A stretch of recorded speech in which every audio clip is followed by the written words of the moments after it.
नमस्कार विद्यार्थी मित्रांनो.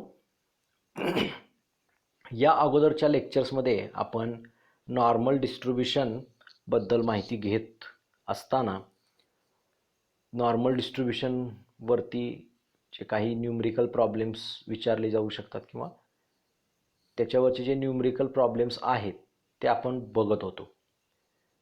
मागच्या लेक्चर्समध्ये आपण दोन प्रॉब्लेम्स बघितले. नाव we are going to see the next problems. Here, if x and y are two independent random variables with probability density function, f of x is equal to 1 upon root 2 pi e raised to minus 1 half x minus 2 bracket square, where x lies between minus infinity to plus infinity, and f of y is equal to 1 upon root 8 pi e raised to minus 1 half y minus 3 bracket square upon 4, where y lies between minus infinity to infinity respectively. Then find mean and variance of random variable u, and that is equal to 2x plus 5y. आपल्याला काय दिलं इथं दोन independent random variable दिलेले आहेत x and y, आणि त्याचे PDF दिलेले आहेत. आणि त्या पीडीएफ वरून काय सांगितले तर 2x plus 5y ह्या लिनियर कॉम्बिनेशन जे आहे x and y चं, त्या लिनियर कॉम्बिनेशनचं जे व्हेरिएबल ज्याला आपण u म्हणतोय त्याचा मीन अँड व्हेरियन्स काढा असं सांगितले.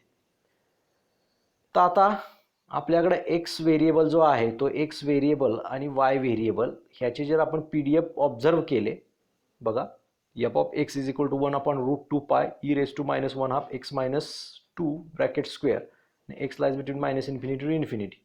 याला जर आपण कंपेअर केलं नॉर्मल डिस्ट्रीब्युशनच्या पीडीएफ सोबत, नॉर्मल डिस्ट्रीब्युशनचं पीडीएफ काय आहे तर 1 upon root 2 pi sigma e raised to minus 1 half x minus mu upon sigma bracket square, ह्याची कंपेअर केलं तर आपल्याला एक गोष्ट लक्षात येते की इथं म्यूची व्हॅल्यू आपल्याला 2 मिळते आणि सिग्मा स्क्वेअर x जो आहे त्याची व्हॅल्यू मला 1 मिळते. त्यामुळं आपल्याला निश्चितपणानं आपला x जो आहे तो काय करतोय, फॉलो करतोय normal distribution with mean 2 and variance 1. म्हणजेच mu is equal to expected value of 2, expected value of x is equal to 2 आपल्याला मिळते आणि variance of x is equal to 1 आपल्याला मिळतोय. ऑल्सो वी हॅव, अजून आपल्याला काय तर f ऑफ y आपल्याकडे तो आहे 1 upon root 8 pi e raised to minus 1 half y minus 3 bracket square upon 4. हे आपण परत कंपेअर केलं नॉर्मल डिस्ट्रीब्युशनच्या पीडीएफ बरोबर, म्हणजेच f of y is equal to 1 upon root 2 pi into sigma e raised to minus 1 half y minus mu upon sigma bracket square, where y lies between minus infinity to infinity. तर मला म्यूची value जी आहे ती काय होते, that is expected value of x is equal to 3 मिळते आणि sigma square y जो आहे तो काय मिळतोय मला 4 मिळतोय. So sigma square y is equal to 4. त्यामुळे आपल्याला एक निश्चितपणानं माहिती आहे की y जो आहे आपला तो नॉर्मल डिस्ट्रीब्युशन फॉलो करतोय विथ मीन 3 अँड व्हेरियन्स 4. मग हे आपल्याला ते x आणि y चं डिस्ट्रीब्युशन माहीत झाल्यानंतर आपल्याला काय करायचं आहे, u is equal to 2x plus 5y हे जे व्हेरिएबल आहे त्याचं आपल्याला काय करायचं आहे, मीन आणि व्हेरियन्स काढायचं आहे. म्हणजे एक्सपेक्टेड व्हॅल्यू ऑफ u आणि व्हेरियन्स ऑफ u काढायचं आहे. Expected value of u is nothing but expected value of 2x plus 5y हे आपल्याला माहिती आहे. After applying the expectation on linear combination we get 2 into expected value of x plus 5 into expected value of y. म्हणजे 2 आणि 5 हे आपले काय constant आहेत, त्याच्या ते एक्सपेक्टेशनच्या बाहेर येतात कारण कॉन्स्टंटचं एक्सपेक्टेशन कॉन्स्टंटच असतं. मग एक्सपेक्टेड व्हॅल्यू ऑफ x आणि एक्सपेक्टेड व्हॅल्यू ऑफ y ज्या आहेत त्या आपल्याला त्याच्या व्हॅल्यू माहिती आहेत. मग त्या पुट केल्या तिथं. एक्सपेक्टेड व्हॅल्यू ऑफ x म्हणजे 2 आहे आणि expected value of y is equal to 3 आहे. त्यामुळे त्या व्हॅल्यू पुट केल्या. So 2 into 2 plus 5 into 2 is nothing but 4 plus 15 and that is nothing but the 19. So 19 is the value of expected value of u. u चा तुम्हाला मीन तिथं मिळाला. Now variance. Now consider variance of u is equal to variance of 2x plus 5y. असं ज्या वेळेला मग linear कॉम्बिनेशनचा variance असतो त्यावेळेला आपण मग काय होतं तर जे कॉन्स्टंट असतं त्याचा स्क्वेअर होऊन तो बाहेर येतो कॉन्स्टंट आणि आतमधल्या व्हेरिएबलचं तुम्हाला व्हेरियन्स काढायचा असतो. मग त्याच रूलनुसार काय होणार मग व्हेरियन्स ऑफ 2x काय होणार तर 4 इंटू व्हेरियन्स ऑफ x आणि व्हेरियन्स ऑफ 5y काय होणार 25 इंटू व्हेरियन्स ऑफ y. आणि पुढं -2 टाइम्स कोव्हेरियन्सची टर्म काय येत नाही तर एक्स आणि वाय तुमचे इंडिपेंडंट असल्यामुळे ती कोव्हेरियन्सची टर्म येत नाही.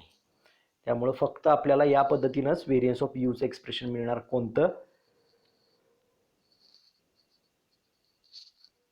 तर 4 into variance of X plus 25 into variance of Y. मग आता त्यात व्हेरियन्स ऑफ एक्स आणि व्हेरियन्स ऑफ वायच्या मी व्हॅल्यू पुट केल्या तर मला काय मिळेल बघा 4 इंटू 1 प्लस 25 इंटू 4 म्हणजे 4 plus 100 that is 104 is the variance of u.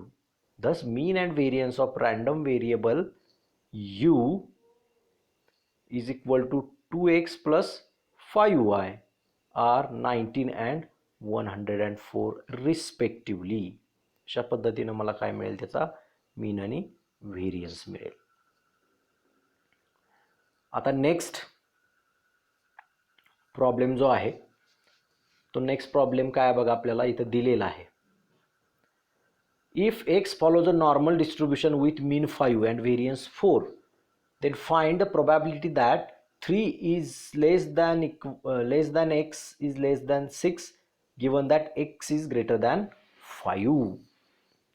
म्हणजे इथं तुम्हाला कंडिशनल प्रोबॅबिलिटी काढायची आहे. एका इंटरवलची conditional probability given that another interval अशा पद्धतीने ती काढायची. मग इथं आपल्याला क्लिअरली दिलेलं आहे की आपला जो एक्स आहे तो नॉर्मल डिस्ट्रीब्यूशन फॉलो करतोय with parameter mu is equal to 5 and variance sigma square is equal to 4 म्हणजे सिग्मा इज इक्वल टू 2 हे आपल्याला माहिती आहे किंवा ते दिलंय. आता आपल्याला हे कंडिशनल प्रोबॅबिलिटी काढत असताना आपण कंडिशनल प्रोबॅबिलिटीची डेफिनेशन आहे ती वापरणार आहोत. म्हणजे probability that A given B is nothing but probability of A intersection B upon probability of B. त्याच पद्धतीने आपण हे काढणार आहोत. Probability that 3 is less than x is less than 6 given that x is greater than 5 is nothing but probability that 3 is less than x is less than 6 intersection x is greater than 5 divided by probability that x is greater than 5. म्हणजे तुमचा x हा 3 पासून 6 पर्यंत असणं त्याच वेळेला तो x 5 पेक्षा जास्त असणं ह्या मधली कॉमन इंटरवल कुठली आहे तर it should lies between 5 to 6 जे मी कर्ली ब्रॅकेटने तिथे दाखवलंय.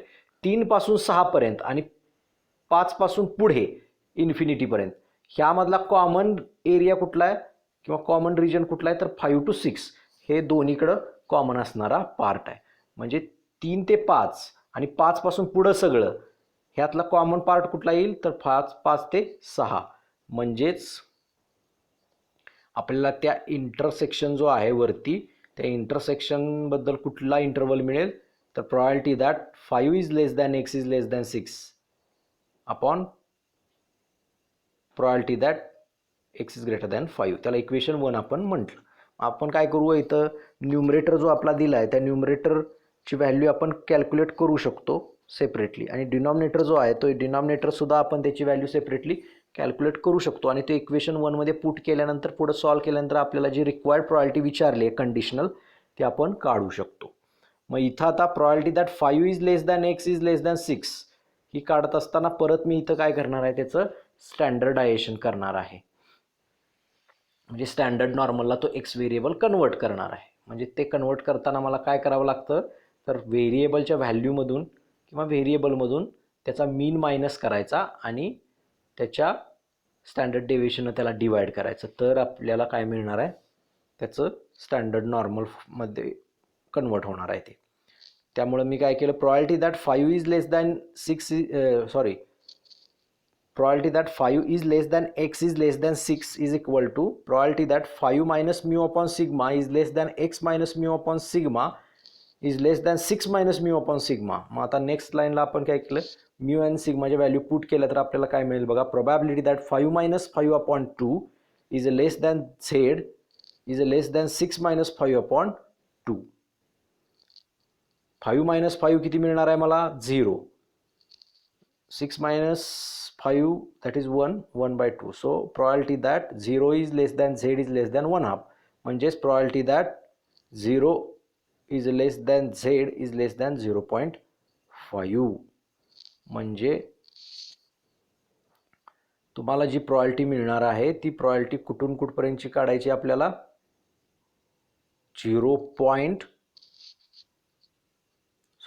probability that 0 is less than z is less than 0.5. म्हणजे 0 to 0.5 जो आहे त्या इंटरवलची आपल्याला probability पाहिजे. मग ती probability काढत असताना काय करायचं, 0 पासून पुढची सगळी probability आपल्याला 0.5 माहिती आहे आणि 0.5 पासून पुढची probability माहिती आहे. सो 0 पासून पुढची सगळी probability मायनस 0.5 पासून पुढची सगळी probability वजा केली तर 0 to 0.5 पर्यंतची probability आपल्याला राहते आणि ती किती मिळते आपल्याला तर 0.3085. मी इथं डायरेक्टली लिहिली आहे, तुम्ही ते सेपरेट करून सुद्धा लिहू शकता. तर नेक्स्ट जो आहे तो आपल्याला काय करायचा आहे, probability that x is greater than 5. x is greater than 5 ह्या इंटरवलची प्रोबॅबिलिटी आपल्याला काढायची. जो डिनॉमिनेटर आपला आहे त्या डिनॉमिनेटरची व्हॅल्यू आपल्याला काढावी लागेल. So it is again transferred to the standard normal form by subtracting mean and by dividing its standard deviation, and that is equal to probability that x minus mu upon sigma is greater than 5 minus mu upon sigma. So probability that z is greater than 5 minus 5 upon 2, that is nothing but z is greater than 0.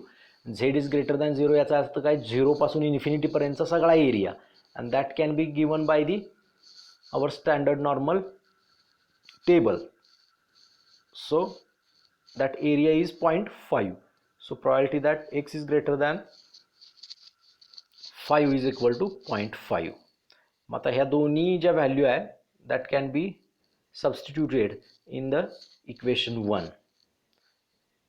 We get, and equation 1 becomes as 0.30854 divided by 0.5. हे division केल्यानंतर तुम्हाला जी probability मिळेल, conditional probability जी आपल्याला काढायची required, ती काय मिळेल तर 0.61708. म्हणजेच probability that 3 is less than x is less than 6 given that x is greater than 5 is equal to 0.61708.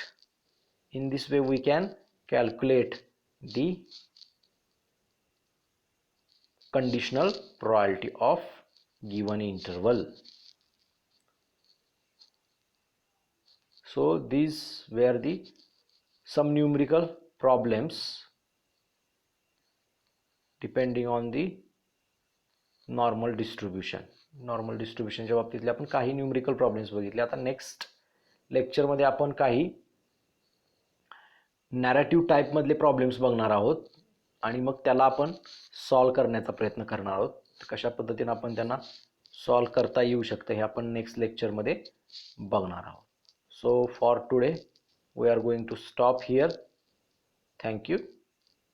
If you have some queries you can ask me directly or you can put in the chat box or in the comment.